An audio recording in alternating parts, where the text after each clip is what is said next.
US President Donald Trump has celebrated the election result in a social media post, saying it was a great day for Germany and the US alike.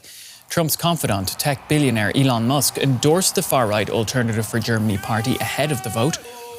Last month, Musk gave a virtual address at an AfD rally, saying, quote, "Only the AfD can save Germany." Well, Friedrich Merz is critical of Musk's support for the AfD, saying it resembles election interference by Russia. The interventions from Washington were no less dramatic and impertinent than the interventions we have seen from Moscow. We are under massive pressure from two sides. Well, for more from the view from Washington, I'm joined now by our correspondent, Benjamin Alvarez Gruber. Benjamin, great to see you. So President Trump has warmly welcomed what he referred to as, quote, the Conservative Party winning the election. No direct mention of Friedrich Merz, though. So how do you interpret his social media post? That's right. No mention of Merz. It was an all-capitalized message on Truth Social where he congratulated the CDU and the CSU on the election victory, saying, and I quote, "Much like the USA, the people of Germany got tired of the no common sense agenda," a term that the White House is using a lot, especially on energy and immigration, that has prevailed for so many years. Trump was asked about the German election a couple of days ago. He just said, "We wish them luck. We have our own problems here." And Trump, as you said, did not mention Germany's likely next chancellor, Friedrich Merz. Others, like Richard Grenell, who was the US ambassador to Germany during Trump's first term, sent out congratulations, tagging both Friedrich Merz and also a high-ranking politician in the party called Jens Spahn. And we can expect, of course, more formal reactions and congratulations from the White House and the State Department on Monday.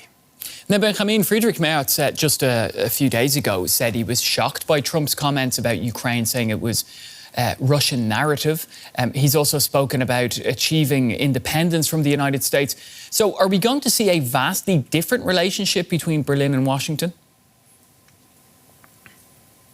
It will be a different relationship, but it remains to be seen how exactly this different relationship will look like. There are some recent statements from Friedrich Merz that are quite remarkable, Pablo. During a debate after the first exit polls came out, he sharply criticized the Trump administration. He said that his priority is to achieve independence from the US. When we look at defense, he said, step by step. And he also mentioned that one of his main priorities will be to strengthen Europe as quickly as possible. And he said that last week's statements from President Trump made clear that at least his administration pretty much no longer cares about the fate of Europe. So pretty strong words there from Friedrich Merz, who said it's not certain what the future will hold like for NATO, even if there's a European alternative that might be needed ahead of the next NATO summit. And the last thing that he mentioned was calling out what he said was intervention by Elon Musk, one of the most important advisors of President Trump. Merz even equated intervention from Washington and from Moscow. So that's quite remarkable, as he slammed Musk's efforts to benefit the far-right Alternative for Germany party that you mentioned here, giving a lot of airtime to Alice Weidel on X, and also repeatedly claiming that the only party that can save Germany is the AfD. Benjamin, are there many areas where both Trump and Merz could find middle ground?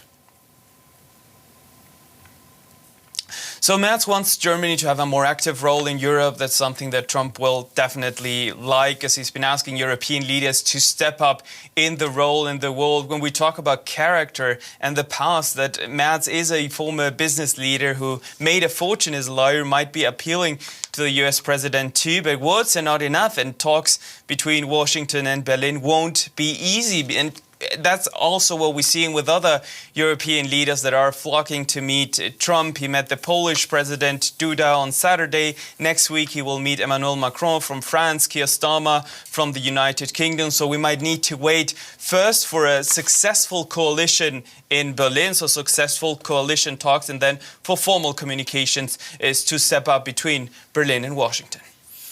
Thanks for that update. DW correspondent Benjamin Alvarez Gruber joining us from Washington, D.C.